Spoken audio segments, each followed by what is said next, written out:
and good morning YouTube, or afternoon, or night, or whatever it is when I upload this. Speaking of day and night cycles, I've recently gotten back into an old game I used to enjoy called Stardew Valley. I'm by no means an expert in the game, but I do have some experience. Well, that brings me here today.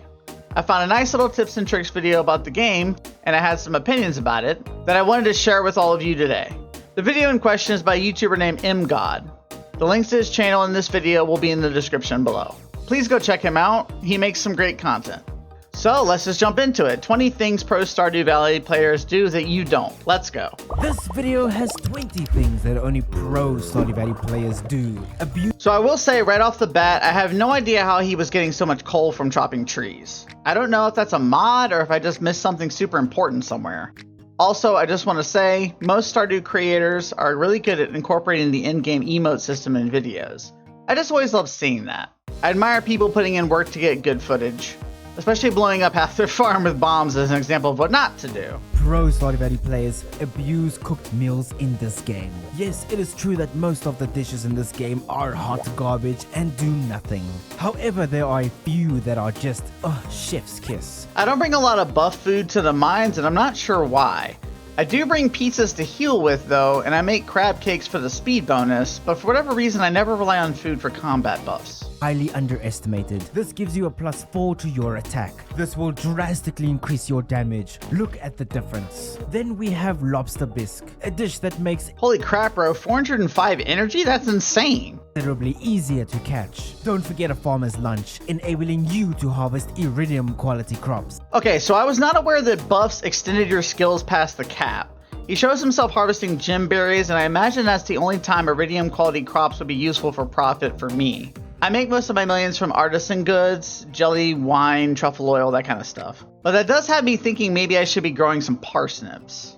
You can't do anything with gem berries other than sell raw, so that could be a good investment. And then stacks of coffee. Being slow is a crime. Always zoom around with coffee. Stardew Valley does not have diminishing returns. So personally, I don't think it's worth it to grow your own coffee. Maybe early game, but if you're in game, it's so much easier to buy coffee from the saloon and make your own espresso. I personally have about 300 espresso on my main character that I use in conjunction with the crab cakes for super speed.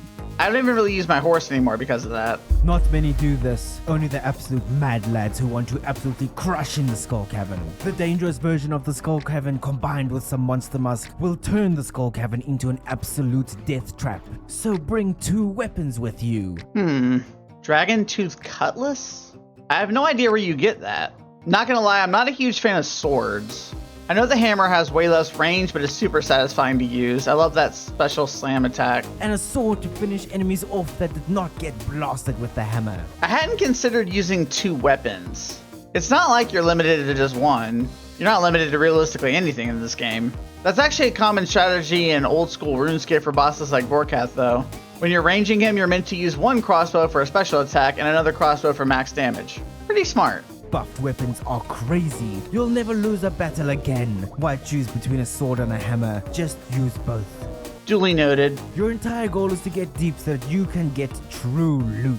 What is holding you back? Your pickaxe. I agree with this completely. Don't waste time with the pickaxe, but for the love of God, still upgrade it to iridium quality at some point. Don't carry around gold like a pleb. Get the gosh darn slingshot, fill it up with explosive ammo, and truly see how much better it is. I do not want to hear that the controls are hard and frustrating. Go practice. Rome wasn't built in a day. The slingshot exists and is by far the best mining tool in the game. Go ask any Stardew Valley streamer or YouTuber. If they disagree, send them my way. Okay, here's where I had a differing opinion that inspired me to make this video. I agree that the pickaxe is too slow and drains too much energy, but I much prefer the mega bombs for clearing ore rocks, as the slingshot only works after the ammo hits a wall. So if you're in the middle of a big room and there's an ore rock right next to you, you can't blow it up, only the ones near a wall. Practice makes perfect, but mechanically speaking, the mega bombs are more practical.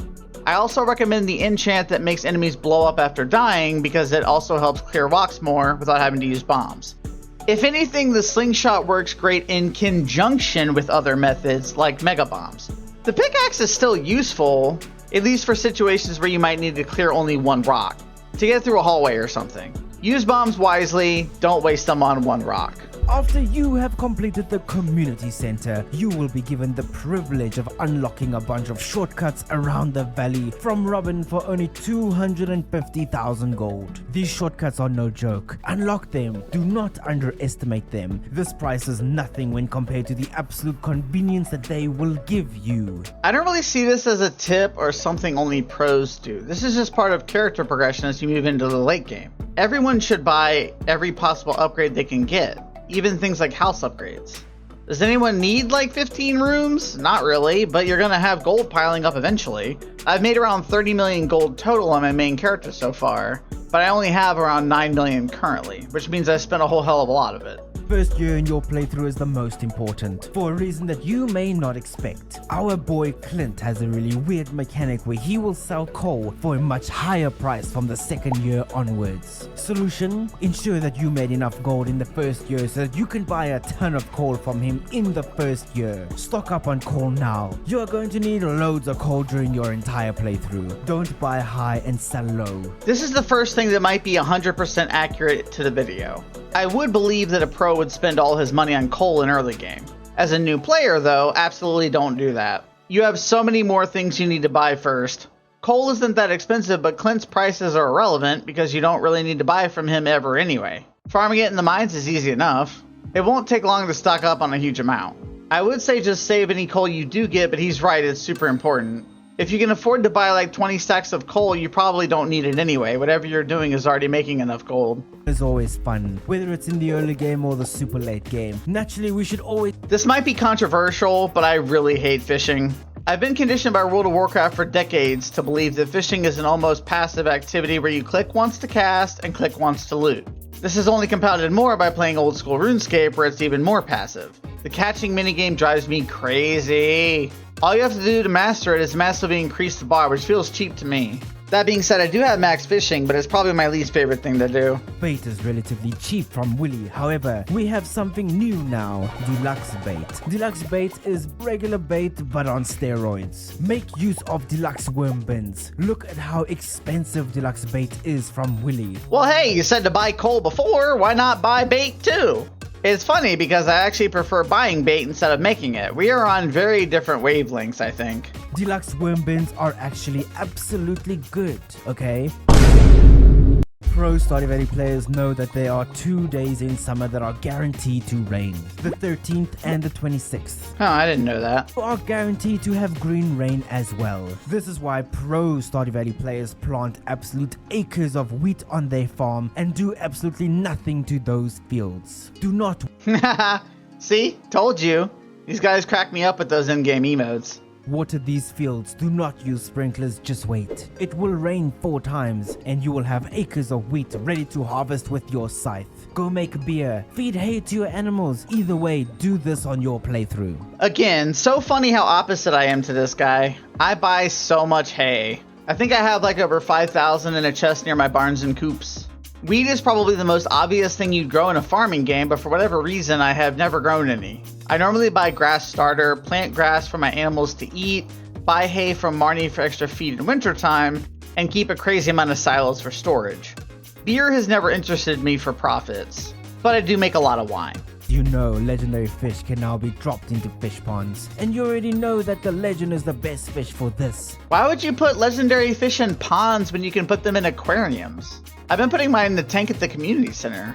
Do they serve a purpose being on your farm? I actually have no idea. I feel like that's a waste of useful space though. I already have 3 fish ponds and they barely serve a purpose for me as it stands. I'm so tired of selling that garbage row. So, if you do not have a crimson fish pond by midsummer, you're missing out on massive free money. I don't know about that. What is that, some kind of jelly? Ancient fruit jelly is going to be way more huge than whatever that is, and you'll definitely be set up for that at some point late game. Even truffle oil sells for more than that. I make so much gold from stocking up on truffles during the first 3 seasons and making oil all winter. Legendary fish are still cool, but show them off cosmetically, not to make gold. Just my opinion. Pudding cooked with key seasoning is the best fishing meal in the game. It will enable you to get the Iridium Krobus statue. What does that statue actually do? I saw how to catch that in another video, but they never said what it did. Is it just cosmetic? Is that this stuff is just too difficult to craft. Seafoam pudding is expensive. Firstly, pro players don't need food buffs to catch hard fish. However, if they did, they'd use lobster bisque instead. Plus 3 fishing for a single lobster and some milk. Now that is high value for your money. Didn't he mention this already? Did you know that every pro Stardew Valley player is subscribed to this channel? Click it to instantly level up your game.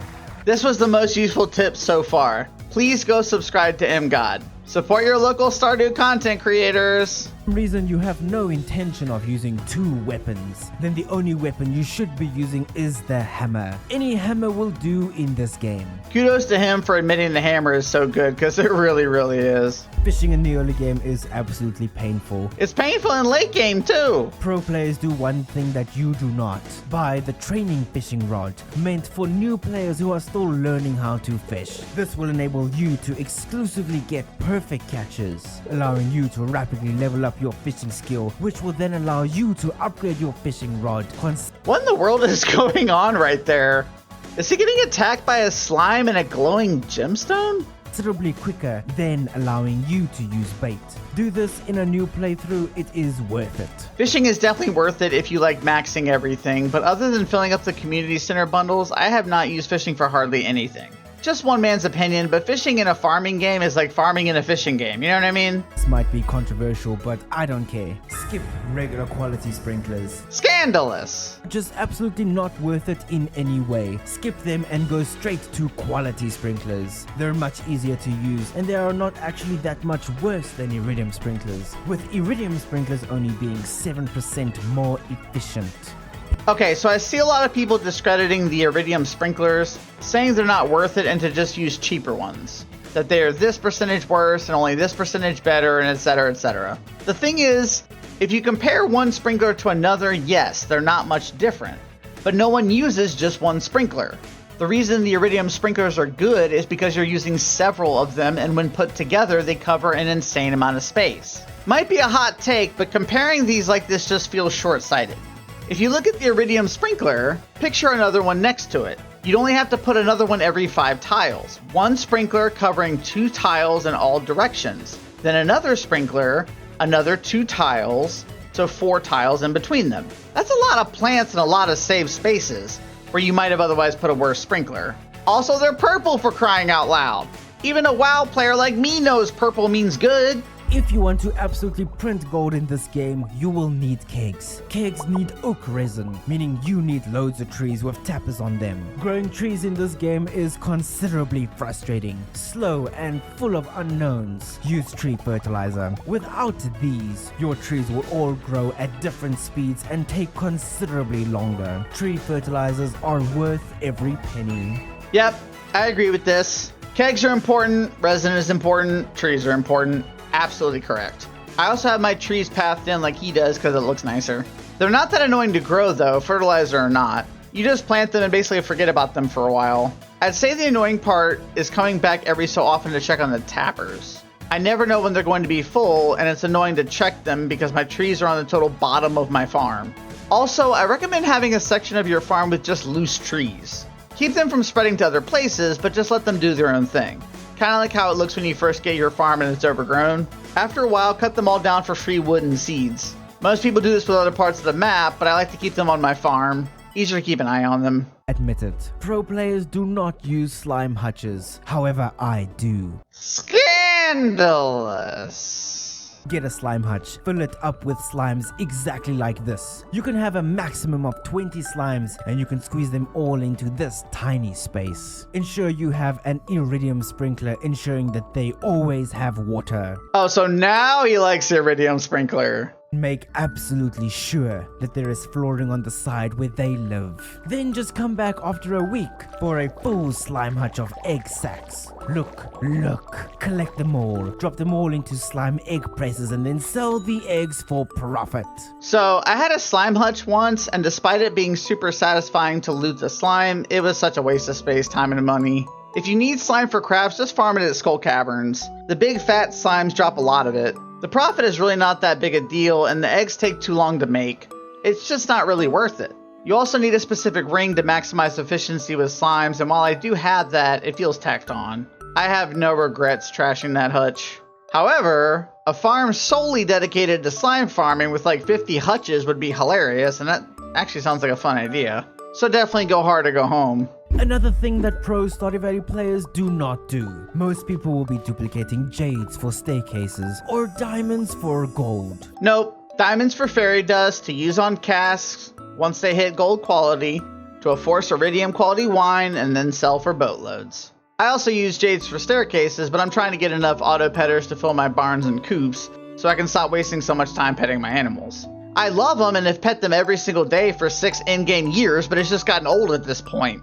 I also have like over 50 of them, so I really need a break. I prefer to replicate star shards. They are just ever so slightly less profitable than diamonds, but look at how cool these minerals look. Worth it in my opinion, crazy but can be true. I didn't even know you could sell those. I don't know at what point those are so worthless to use that it's better to sell them, but there's better things to do with them earlier on. I still think buying staircases ends up being more profit long term and way more useful though. There's only one use for a coop in this entire game. You might know what I'm talking about. Rabbits. Happy rabbits will give you iridium rabbit feet, the absolute best item in the game for gifting purposes. Well, except for Penny at least. I've seen players ignore every villager and then get them all to max hearts in like 2 seasons using iridium rabbit feet only. This is much easier with an auto petter, but best of luck getting one of those. Indeed. Concerned Ape definitely knew what he was doing with the drop rates of auto petters. Those are going to keep me playing forever trying to get all the ones I need. You absolutely need one Junimo hut surrounded by coffee on your farm. After those 2 short seasons, you will have enough coffee to last an entire year. Never have an excuse for being slow. Be fast, drink coffee, constantly. You won't regret it. He mentioned this one already too, didn't he? Just farm something for a good profit and buy coffee. It's just easier. You still need speed boosts in winter. Monsters are one of the best ways to get loads of loot in this game. Get a burglar ring and a hot java ring and just absolutely slay enemies for loot. All of this is dramatically increased with the use of Monster Musk. When I first saw Monster Musk, I thought, why the heck would I intentionally make the mines harder? Obviously it's for a greater challenge and for more loot. Just use Monster Musk. I don't get much profit from monsters. They feel like obstacles to mining iridium or getting to treasure rooms to me. I think Monster Musk is just more of a challenge thing for sure, and adding more satisfaction to combat. I mean, there's just something about like smashing a huge AoE mob of stuff and just killing them all. It's pretty fun. Annual Stardew Valley Lure is one of the few festivals that you need to visit every single year. Do people not go to every festival every year? I always use those as an opportunity to talk to villagers. I spend a lot of time making gold, so it's nice to have a breather. I actually have the Christmas one coming up on my main. My secret Santa is Linus this year. We love you, Linus! Some gold quality cheese for the best possible result. It really is that easy. This will increase the hearts of every single person in the town by half a heart. This is not insignificant. Attend the lure and win it every single year. I could have sworn the best thing to put in the soup was a gold quality cabbage. Maybe I'm remembering wrong. I think as long as you wow the governor, everyone's hearts go up though. I don't think it has to be cheese, though cheese is easy to get. Head into the settings and turn on the show tool hit location setting. This will prevent you from hoeing the same spot twice and wasting energy. It's just kinda needed. Just go put the setting on now. Absolutely do this, because the game is unplayable without it. It should be on by default in my opinion. Also, for the love of God, don't water crops by hand, and certainly not one at a time. And whether you do or not, get the bottomless enchant on your watering can. It's easily my favorite enchant and was totally worth it. Thanks for watching, but for now, I will see you in the next video. That was a fun video. I love all these tips and tricks videos that the community makes and just wanted to share my perspective as a casual but invested player. Please go watch the original video and subscribe to mGaud. Like I said, links to this video and his channel will be in the description below. If he sees this, I hope he doesn't take it in the wrong way. This came from a place of fun and appreciation. I admire people who make content about things they love, and at the end of the day, you should play any game however you want to. There is no right or wrong way to play. I think mGaud is aware of this because he always seems to have some sarcasm in his tone when he says to do things a certain way. Anyway, I'll take these tips with me on my way to my next play session. Maybe I'll even get around to streaming my escapades again, who knows? Thanks to mGaud for making this video, and thank you all for watching. I'll see you next time.